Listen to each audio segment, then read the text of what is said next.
Hello, good morning student. Online class में आपका स्वागत है। आज हम बीएड फर्स्ट ईयर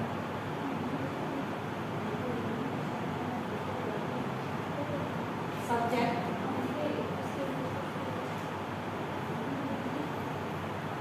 अधिगम और शिक्षण, अधिगम और शिक्षण में हमारा जो टॉपिक चल रहा है स्मृति। इसके अंतर्गत हमने स्मृति की विशेषता या लक्षण से के बारे में अध्ययन किया। आज है स्मृति के नियम।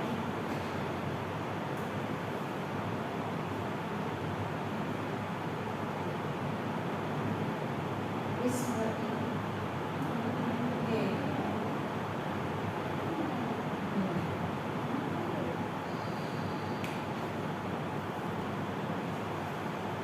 स्मृति के नियम से संबंधित आज हम अध्ययन करेंगे। इसमें जैसे स्मृति जो होती है उसके कुछ नियम होते हैं, जिसमें 3 नियम बताए गए हैं। इसमें सबसे पहला है स्मृति का आदत का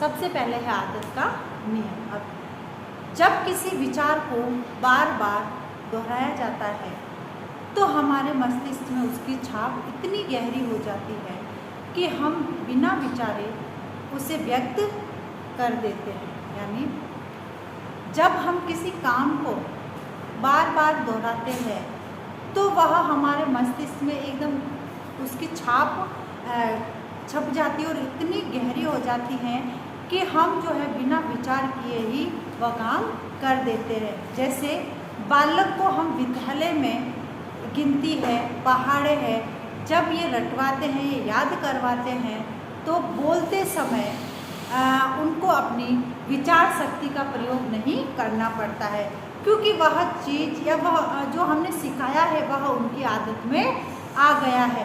तो इसलिए नेक्स्ट टाइम जब हम जैसे गिनती है, पहाड़े, ये सारी चीज़ें सिखाते हैं तो उसके लिए वह अपनी विचार शक्ति का प्रयोग नहीं करेंगे।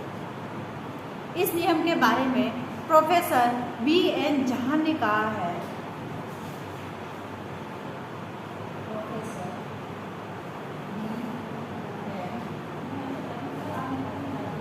प्रोफेसर BN झा ने कहा है कि इस नियम को लागू करने के लिए केवल मौखिक पुनरावृत्ति पर्याप्त है, क्योंकि जब हम विद्यार्थियों को किसी कार्य को या किसी चीज़ को दोहराते हैं विद्यार्थी, तो हम उसको मौखिक रूप से बुलवाते हैं।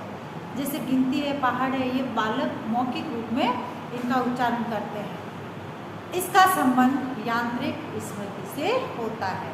फिर दूसरा जो नियम है वह है निरंतरता का नियम।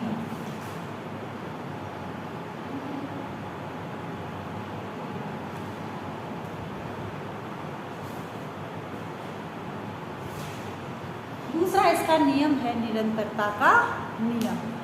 अब ये जो निरंतरता का नियम जो है वह सीखने की प्रक्रिया समाप्त हो जाने के बाद जो अनुभव विशेष रूप से स्पष्ट होते हैं वे हमारे मस्तिष्क में कुछ समय तक निरंतर आते रहते हैं।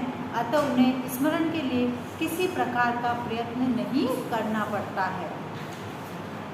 जैसे हम किसी दुखद घटना को देखते हैं तो उसको देखने के बाद हम कितनी भी कोशिश कर लें, हम उस दुखद घटना को भूल नहीं पाते हैं। जैसे अब फैमिली में यदि कुछ इस प्रकार की घटना घटित हो जाए, अचानक से ऑफ हो जाए या कहीं हम एक्सीडेंट देख लें, तो इस प्रकार की घटना को यदि हम भूलना भी चाहें तो हम उसे भूल नहीं पाते हैं। उसके बाद तीसरा जो इसका नियम है परस्पर संबंध का नियम। परस्पर संबंध का नियम। अब जो तीसरा स्मृति का जो नियम है वह है परस्पर संबंध का नियम। इस नियम को विचार साहचर्य का नियम भी कहा जाता है। यानी परस्पर नियम यानी आपस में जो संबंध होता है उसका नियम। इस नियम के अनुसार जब हम एक अनुभव को दूसरे अनुभव के साथ संबंधित करते हैं या एक अनुभव को दूसरे अनुभव के साथ जब जोड़ते हैं तो तब उनमें से किसी एक का स्मरण होने पर हमें दूसरा स्वयं स्मरण हो जाता है। इसलिए इसी परस्पर संबंध का नियम, यानी जब हम किसी एक बात को याद करते हैं तो उससे संबंधित हमें दूसरी बात भी याद आ जाती है। तो इसी को परस्पर संबंध का नियम कहा जाता है। विचार साहचर्य के नियम को दो भागों में बांटा है। मुख्य नियम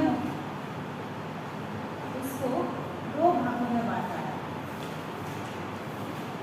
मुख्य नियम और दूसरा है गौण नियम। इन दो भागों में बांटा है, मुख्य नियम और गौण नियम। अब मुख्य नियम जो है उसमें सबसे पहले है समीपता का नियम।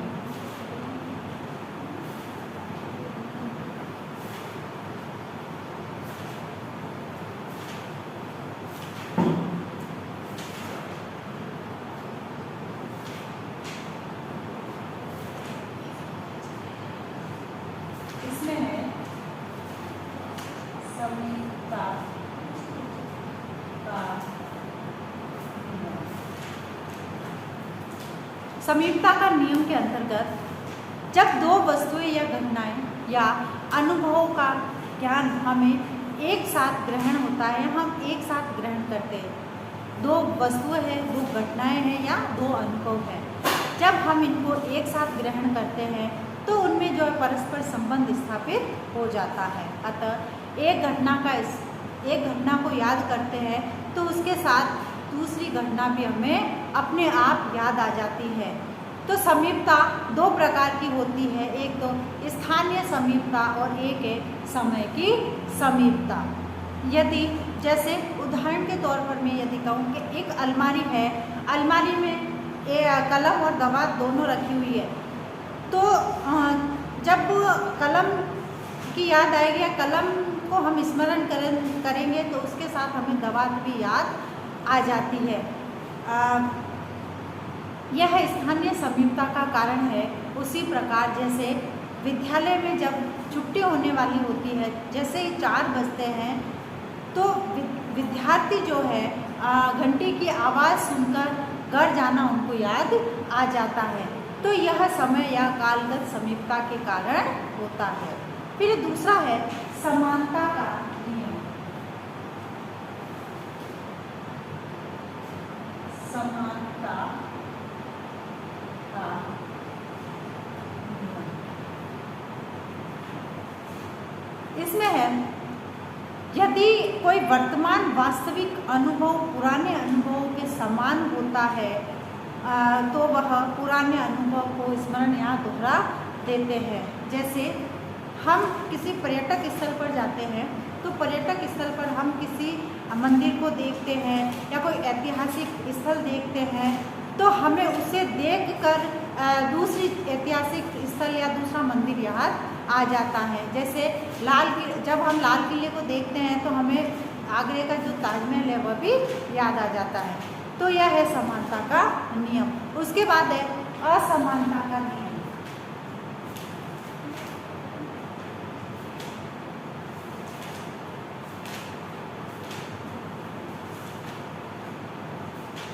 अब इसके अंतर्गत है जैसे दो वस्तुएं उसके विपरीत हो यानी एकदम अपोजिट होती है, वह एक दूसरे को स्मरण करा देती है। जैसे जब हमें कोई दुखद घटना याद आती है तो उसके साथ सुख भी याद आ जाता है, और जब युद्ध होता है तो युद्ध के समय हमें शांति याद आती है। तो इस प्रकार से ये अपोजिट या विपरीत स्मरण या असमानता का नियम बताया। फिर है रुचि का नियम। विद्यार्थियों की रुचि के अनुसार रुचि का नियम। अब जिन बातों में बालकों को जितनी अधिक रुचि होती है उन्हें उतनी ही अधिक सरलता से सिखाया जा सकता है। यानी बालकों की रुचि के आधार पर उनको सिखाना। अब बालकों की रुचि किसमें है?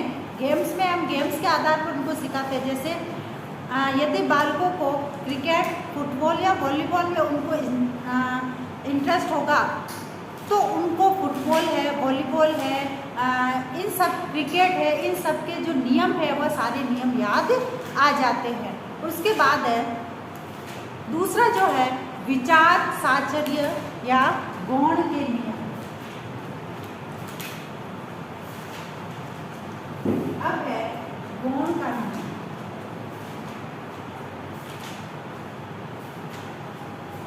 अब गौण नियम के अंतर्गत जैसे इसे विचार साचर्य या गौण का नियम भी कहते हैं, जिसमें से सबसे पहले है प्राथमिकता का नियम।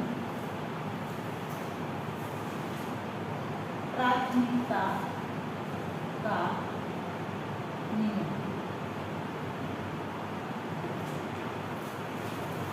जो अनुभव हमें सबसे पहले प्राप्त होते हैं उनका प्रभाव हमारे मस्तिष्क पर कई दिनों तक या बहुत दिनों तक, लंबे समय तक रहता है और उन्हें सरलता से हम दोबारा पुनः याद कर सकते हैं। जैसे बचपन में कई ऐसी घटनाएं होती हैं हमारे साथ, या कई ऐसे अनुभव होते हैं जो हमको आजीवन तक याद रहते हैं। इसी प्रकार यदि हम किसी व्यक्ति से पहली बार मिलते हैं तो उससे प्रभावित होते हैं तो हम उसे कभी भुला नहीं पाते हैं,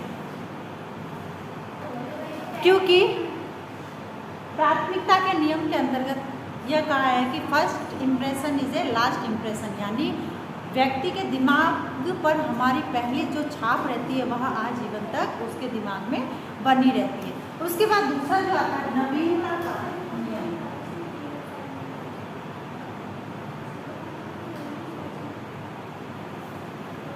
अब नवीनता के नियम के अंतर्गत जो अनुभव जितने अधिक नवीन होते हैं, जितने अधिक नए होते हैं, उतनी ही शीघ्रता से तथा सरलता से हमें याद हो जाते हैं।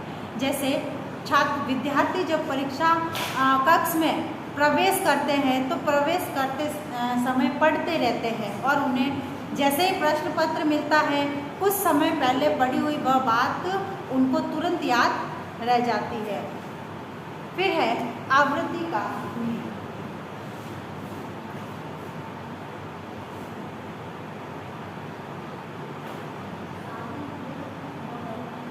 आवृत्ति का तीसरा जो है वह है आवृत्ति का नियम। जो अनुभव हमें बार बार प्राप्त होते हैं वे सरलता से हमें और शीघ्रता से याद भी हो जाते हैं, क्योंकि जब हम किसी भी चीज़ को बार बार दोहराते हैं या उसको याद करते हैं तो हमें सरलता से वह चीज़ याद रह जाती है। जैसे व्यक्ति जब सुबह उठता है, सुबह उठने के बाद स्नान करने के बाद तुरंत पूजा करता है, पूजा पाठ करता है, वह स्नान करते ही सर्वप्रथम स्मरण को याद करने लगता है। इस संबंध में वैलेंटाइन ने लिखा है कि दो बातों या विचारों को जितनी बार अधिक बार अनुभव किया जाता है उतना ही अधिक घनिष्ठ संबंध उनमें स्थापित हो जाता है। आवृत्ति का नियम यानी बार बार उस चीज को करना। फिर है स्पष्टता का नियम।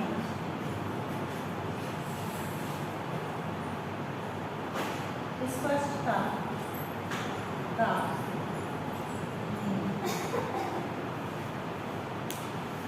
अब जो विचार अनुभव जितने अधिक स्पष्ट होते हैं, सरल होते हैं, उतने ही शीघ्र हमें समझ में आ जाते हैं और याद भी हो जाते हैं। ऐसे अनुभवों को सरलतापूर्वक पुनः स्मरण किया जा सकता है। यानी जो बात जितनी सीधी, सरल तथा स्पष्ट होती है उतनी ही सरलता से और शीघ्रता से हमें याद हो जाती है। फिर है मनोभाव का नियम।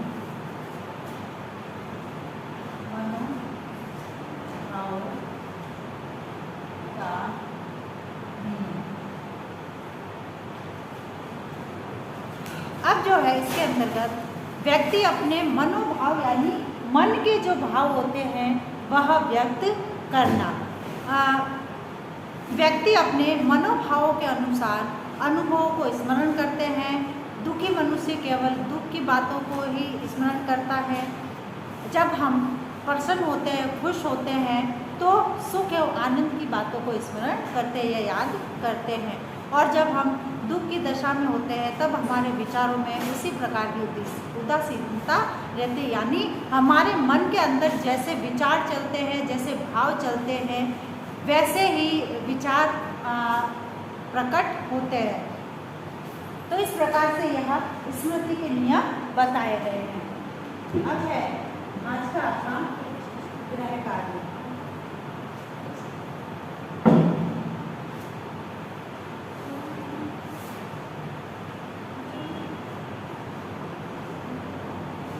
स्मृति के